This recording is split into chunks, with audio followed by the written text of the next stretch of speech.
Hey everybody, happy Saturday. Feliz sábado y feliz sábado también. So today, did some competition bench, just regular bench press basically. Again, for those keeping tabs at home, that's ring fingers on the knurling rings using the Rogue Ohio Power Bar. I know some different bars are different specs, so but I think these are pretty consistent with whatever the powerlifting rules are that are out there. So doing these primarily just to drive hypertrophy across the upper chest. I'm not going to be benching heavy anytime soon, and right now I'm kind of reaching limits of what I can do for a close grip without a lot of shoulder pain.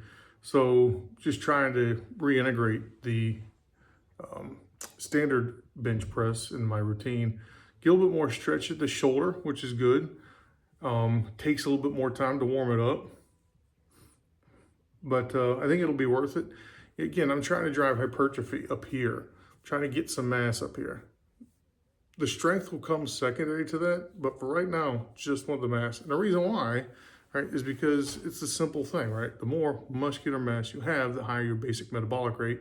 And the higher your basic metabolic rate is, the easier it is to lose weight, maintain weight, and also just to process the stuff you take in. So it makes it easier overall with your with most of your body. The only drawback being the more weight you carry around, that's still going to impact joints. But there's trade-offs to everything.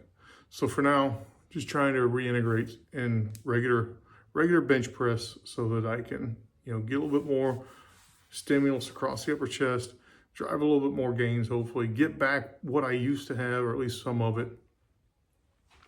So again, that I can have a little bit more mass there, which is good. I mean, sure, there's an aesthetic component to it as well, but primarily for now, it's shoulder health. The regular bench does get me a little bit more stretch at the bottom, which is good. And then, more strength around the joint, more hypertrophy to support the joint and make it stable. So that's basically it. All right, so good little session. Didn't take me very long. Warm up, including banded stuff, all the way through the last reps, 20 minutes, maybe 25. It was pretty quick. Benefits of having a home gym, right? I just get ready, come down here. It's nice and cool out this morning. I didn't even need to run a fan, and I didn't even break a sweat. And it's just taking it easy. And then, the right gains will come. I'm not pushing anything. I don't need to drive myself, through the wall trying to get these gains. I know how to temper things. I know how to, manage my expectations. The last thing I'll say is, as I was going through and I'm trying to kind of refamiliarize myself with the lift itself, it brings me back to a certain book that has all these cues for what you should be thinking about in the bench press. And the more and more I think about these cues, like where to touch and how to touch, and this, I don't like them. Really, it boils down to the fact that everyone's anatomy is different, right? Everyone's, upper arm has a different length than their forearms, where things are at on your upper body. So when you have things that are silly, like, touch, half inch above the nipples or something, that stuff does not translate across the population as a general statement. So it's a useless cue. If you're going to cue a lift, best thing to do, honestly, is you got to look at the person, whether it be in person, on tape, or whatever.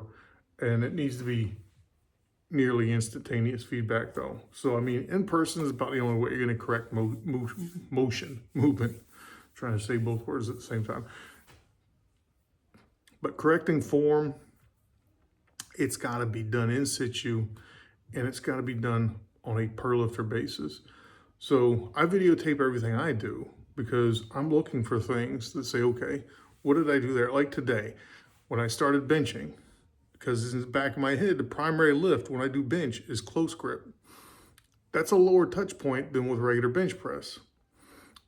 So the first couple sets, I was touching a little bit low on my chest. And I was like, I need to get that up.